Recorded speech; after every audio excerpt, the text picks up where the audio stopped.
Mrzí mě, čeho jsem se na vás dopustil. Nezdá se to. Nemám rád násilí, madam, ale nenašel jsem jiné řešení. A čeho, prosím vás? Upřímné lásky k vám od prvního okamžiku. Touhy po vás, která mě trýzní od vašeho odjezdu z Dijonu. Touhy dobít vaše srdce a mít vás po svém boku. Tak dost. Co pak jste se zbláznil? Patrně ano. Ale čí je to vina? Vaše? Když odmítáte lásku, kterou by se i princezna cítila poctěna? Co vlastně máte v úmyslu? Držet mě zde v zajetí, dokud se vám nepodvolím ze strachu či z únavy? Ne ze strachu či únavy. Z přesvědčení. Chcete mě přesvědčit, že vás mám milovat? Kdo ví? To bude chtít trpělivost. Nadějem jí dodám.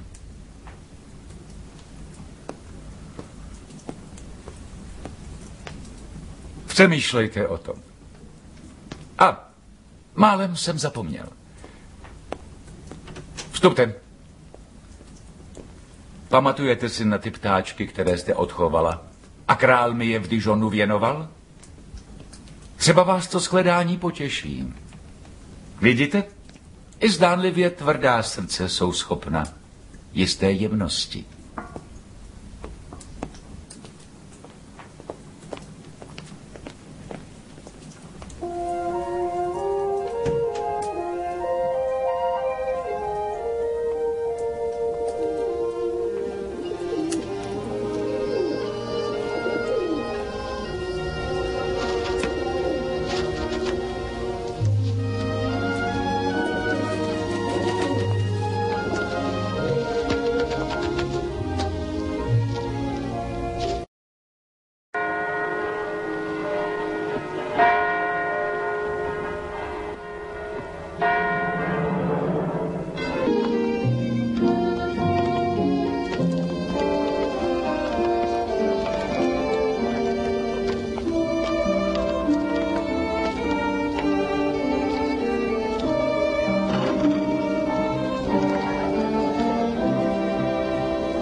Pobavili vás, kejklíři?